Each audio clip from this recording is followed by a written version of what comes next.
mbiru DER semaine bii laa ko tudd ci benn émission. En passant parenthèse sax laa ko def dama ne lii waxuma ci léegi waaye mbiri DER bëri na ay tappale ba tappale laa jëfandikoo. bëri na tappale ci histoire u talaatay DER. mbiru Gorée bëri na tamit ay tappale. mais parenthèse a jotagul su jotee nañ ci wax. très avancé parce que du woon sama sujet débat. maa ngi ciy pare benn livre. te dama jàpp ni livre moo ci gën a mën a tontu moo ci gën a mën a leeral. que ñu siy wax ci lu moo ci doon. mais nag lii tam occasion la. mën a cof tuuti. voilà par rapport ak lan laay woowee peut-être tappale ci biir mbir bi parce que ma xool laaj dama la moo ciy tappale. waaw su ma ko exposé leeral bu yenul maanaa ñu contesté ma. dama ko léegi wax ni yow tu n'as rien compris du nangam ak nangam. man ce que je dis fi ma bëgg a tàmbalee. waaw da bëgg wax rek ne man sama gëstu daf ma war ne ma liy talaatay ndeer dëgg ak li ñuy woowee talaatay ndeer Sénégal du c'est pas la même chose. talaatay ndeer véritable bi laay wax man fa lay tàmbalee balaa may ñëw si talaatay ndeer faux bi. talaatay ndeer véritable. waaw. mu ngi xewoon en novembre 1734. novembre 1734. talaata la woon 1734. waaw mooy talaata bi gënoon extraordinaire ci biir Waalo dañ ko nettali ay décennies di ko wëy yi ba ci aji Mbana Diop bi muy wëy ci Ndeer. talaata boobu doon wëy talaatay Ndeer. qu'est-ce qui s'était passé. Mëmboj ku ñuy wax Mëmboj moo ñëw. jëflante ak son rival Braque ki nga xam ne Braque la woon muy nu mu tudd sax. mu di jor borsa. non Yërim Ndate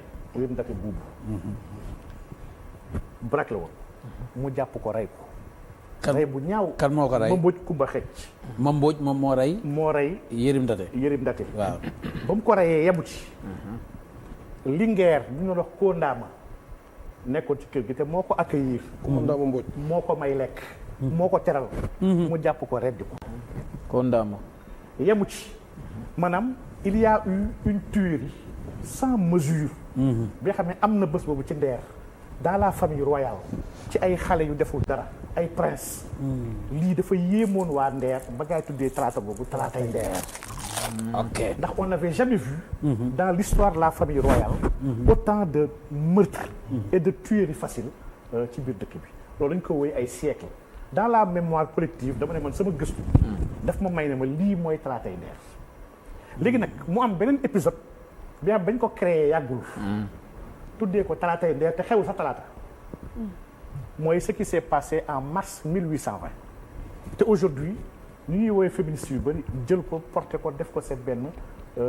genre arme wala benn flambeau. pour mën a woy jigéen ñi ay jàmbaar lañu naa si ñëw léegi. jigéen ñi elles ont fait des choses extraordinaires dans ce pays. li am mooy li ñuy wax ñoom ni mooy talaatay Ndeer il faut me repréciser le contexte. c'est très important. anglais yi dañoo joteeg français yi nangu woon des possessions françaises. lii ñu ngi ko delloo français yi en 1817 après le traité de Vienne le anglais yi nangu delloo aux français leur possession surtout à Saint-Louis ak les îles yu ñu yoroon. français yi dellu soit waaye à la condition que boo leen di ñëwaat di yor possession Saint-Louis yeeg yii yëpp esclavage boobu mënut leen ko def la traite jeex na. parce que les anglais avaient arrêté la traite. donc les français en revenant à Saint-Louis et au Sénégal. ils étaient obligés de revoir leur stratégie d'exploitation économique parce que léegi traite bi mënatuñu ko teg ci ay esclaves. français yi ñëw ak un projet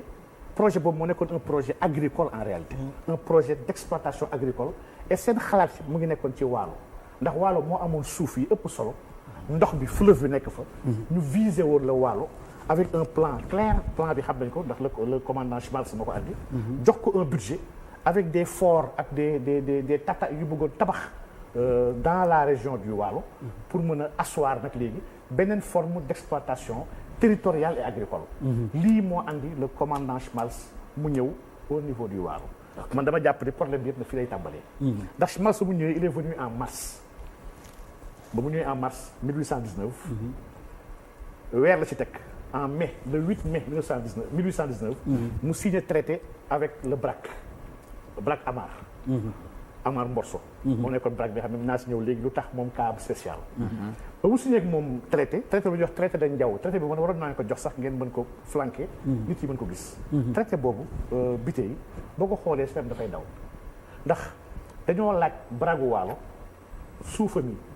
île yu mu am yëpp ñu koy dañoo soxla dañu koy war a jox pour le roi de France ñu ko siy bayal ndax dañoo soxla aujourd'hui suuf soosu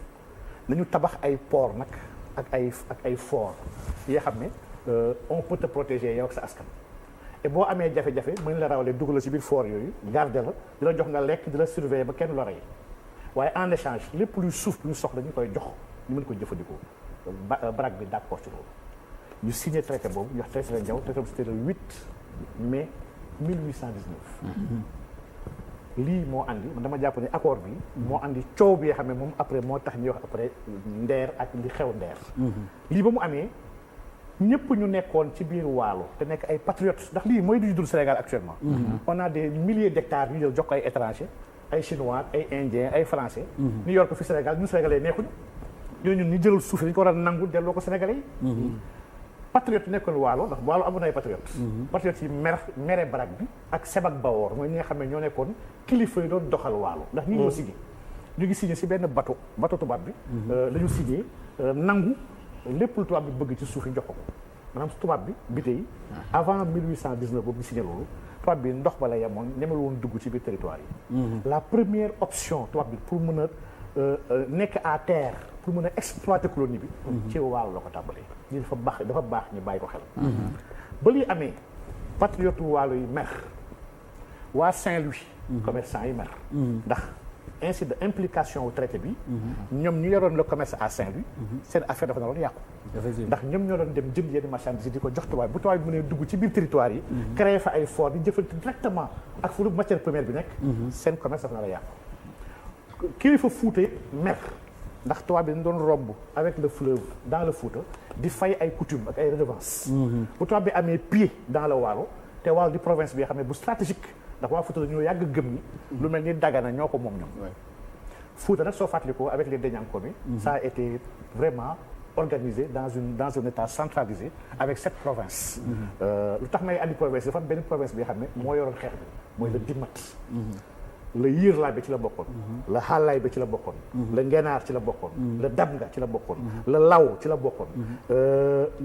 province yi yëpp benn kilifa ñu amoon mooy Almaami bi ki xam ne mooy l'Almaami Fuuta googu gis ni lii ñuy def nii musiba la ñu bind lettre BRAC bi ne ko d'accord ñu ngay jël fort Dagana di ko jox tubaab yi yéeféer yi ñu bëgg nga génnee yéeféer yi ci biir Waalo bi sinon ñun dañu ñëw xeex ak yow BRAC bi bañ lii tax na coalition bi njëkk am fii si Afrique de l'Ouest la première grande coalition pour xeex contre la présence occidentale ici au Sénégal lii moo ko andi traité bango traité Ndiaw traité bu am solo la soo xoolee article 11 traité bi dina gis teraanga yi tubaab bi jox le BRAC ak ñi mu àndal ba ci griot BRAC bi ba ci soxna BRAC bi ba ci maalo bi ba ci jogomaay bi ba ci ñoom ñëpp jawdin bi ñëpp la jox ñii waxtaan dañu il faut ñu dem songi ji Waalo moo tax ma ne kon même le faux talaatay ndeer bi waa Sénégal di wax ne genre ay naar yu ñëwoon bëgg jàpp ay esclave ba ñu ñëwee fekk ñu fa ay góor jigéen ñi déguisé wu xeex ak ñoom après ñu dem ñëwaat xam ne ay jigéen ñi ñëwaat xeexaat ak ñoom après ñu taal seen bopp dama ne récit bi amul lu tax ma ne amul naa si ñëw léegi nii lii ba mu amee y a une coalition bi xam ne waa Ndar sañu bokk les commerçants de Saint-Louis waa Fouta sous la direction du Dimat et son imam ku ñuy wax Elimane Boubacar Elimane moo jiite woon mbir mi nag Elimane demoon na ba commandant Schmalz dafa jàppoon ne anglais yi ñoo ko yónni mu ne waa ji rëjal na ma sonal nañu ki dafa sonal France ndax kookoo tere woon France mu am di ko neex ci biir Waalo waa Kayoor bokk ci coalition bi ndax d'accord ñoon ci tubaab bi am pied sur terre sur le Sénégal le Brakna waa Brakna maanaam benn royaume naar ci coalition lañu bokkoon le Tarza ci coalition lañu bokkoon lii coalition bu toll nii musul am Sénégal ñii àndandoo dañuy dem songi ji la BRAC pour jële fa tubaab yi ndax suuf yi ñu jox tubaab yi du yor lii moo andi cette coalition là contre Nder kon Nder li ko attaqué wu ñu ko woon ndax waa Nder dañoo attaqué woon parce que la France était présente et voulait faire de Nder la plaque tournante de la colonisation agricole bu bees bu mu tëral ñoom ñi bañ ne France du ko fi amee ci dëkk bi bañ ko bindee ñu bañ li njëkk am mooy mbettum li ñuy wax ñu koy woowee sax ñoom mbettum caagar mbettum caagar le roi du Trarza Amar Ould Mukhtar dafa attaqué moo njëkk attaqué ci la ñu gaañee le Brak ci cuisse bi ñaari cuisse yëpp moom ak ñenn ñi mu àndaloon y a eu quelques morts ñu rawale le Brak yóbbu ko Saint-Louis pour faj ko la coalition est installée sur le meilleur moment on doit attaquer ñii àndandoo la coalition s'est formée le 19 février 1820 ñu dem di dox ils ont marché sur Nder village yu bëri ñu romb dañ ko taal yàqu ils n'étaient pas pour esclavager dara ils se battaient pour l'indépendance et la souveraineté man dama bëgg ñu xam bu baax a baax envergure combat bi nu mu extraordinaire pour Sénégal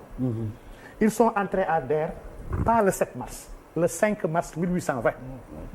c'était pas du tout un mardi c'était un dimanche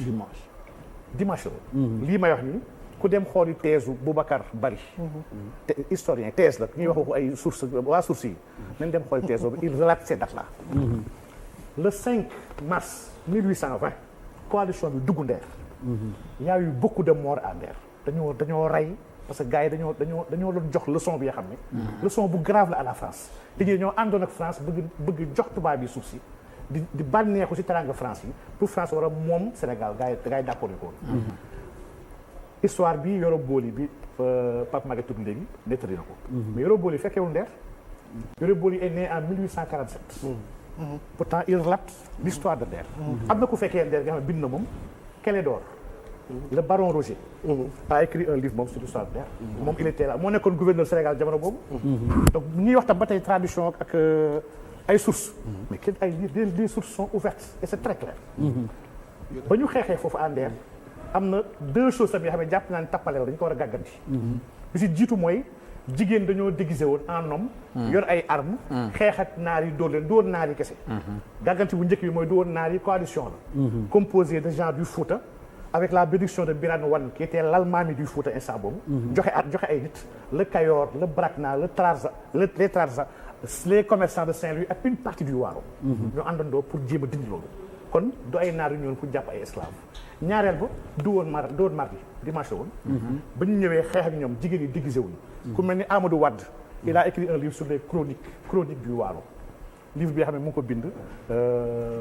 Amadou Wade moomu mu ngi jàng ci Yoro Boli chronique du Waalo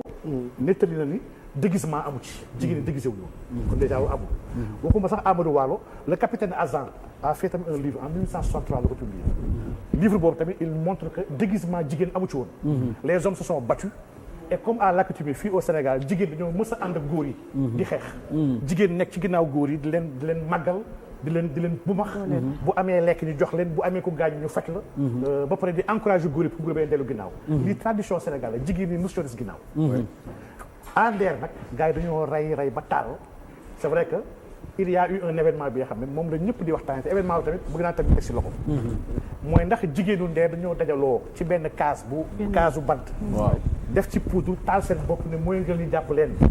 wala ndax événement boobu am na wala amul événement bi le 7 mars 1820 le 7 mars bi c'est pas vrai qu'est-ce qui s'est passé 5 mars mooy xeex bi si la taal bi am taal bi nag am na taal bi am na ne balaa ñu si taal bi ñëw si taal yi ko jiitu da am na taal yu nekk fi Sénégal yi xam ne moo encouragé taal boobu premier taal bay tudd mooy taalu jigéenu bongowa yi maanaam fii au Kayor l'Almami Abdoul est entré au Kayor di xeex ànd ak des femmes il a essuyé une défaite ba ñu capturé ko les femmes yu àndaloon li may wax ni c'est en 1797 les femmes yu àndaloon là-bas au Kayor dañoo organisé wu jël case taal seen bopp ne moo gën di jàpp leen yóbbu fee esclave histoire bi histoire bu am la histoire bi la baron Roger mu koy nettali histoire bi dans la conscience collective du Sénégal ci année 1800 ñëpp ko déggoon mu yéem leen ne ñi ay jàmbaar lañu histoire bi même baron Roger mu ngi nettali talatay Nder bi moo faux talatay Nder bi mu ngi wax ne histoire bi est-ce que jigéenu Nder yi def ñu tamit comme ñii ñoo taal seen bopp avant ñoom les femmes de Jool dans le Ngenaar ba Koli Tengala di attaqué Ngenaar Koli Tengala dafa sonn balaa muy assemblée unifier au Fouta il s'est battu pendant 7 ans contre les gens de Ngenaar jigéenu Ngenaar yi mooy jigéen yi xam ne ba seeni jëkkër di xeex ak armée Koli te armée Koli di woon caaxaan de Koli Tengala moo gënoon grand armée française elles ont tenu face dañoo tënj seen bopp ñoom seen jëkkër yi suñuy dee ñëpp ñuy deewandoo ak yéen ànd ak seen i jëkkër taxaw seen ginnaaw ba seen jëkkër yi daaw si xare dañoo foray arme ku ne xeex ba ñuy dee ñoom mais ñi elles sont courageuses ñii ay ndaan lañ ñu dañ leen war a tudd li am ci bésu Ndeer mooy que la Linguère Fatim Yamane Khoudia moom moo assuré intérim le braque qui était déjà à Saint-Louis pour ñu faju moom ba affaire yi tëggee moom déjà bokk na ci ñi nga xam ne moo andi problème bi mooy traité bi mu def avec Mohammed El Oud bi nga xam ne prince royaume Trarza la le Waalo dafa doon fay impôt chaque année au bourg du Trarza 100 nag loolu fay chaque année boobu la Linguère dafa bañ ne fayuma bañ ko yónnee ne ko fayal dafa bind ne fayuma mu def traité sous la supervision de la France ak l'ancien roi du Trarza doomam Mohammed Ould ne ko pour yow ñaar ñi àndandoo xeex Amar bi nga xam ne Ould Muxtaar mooy actuellement le bourg ñi xeex ko comme ça ma libéré wu lii moo andi Trarza yi ñoom bi ñu ko bàyyi lii ba mu amee moom xamoon na ni elle avait signé son arrêt de mort ay doomam njëmbat ak ndate yónnee woon na leen roox pour dénkaane leen parce que xam na ni lii di xew guerre bi dee ci am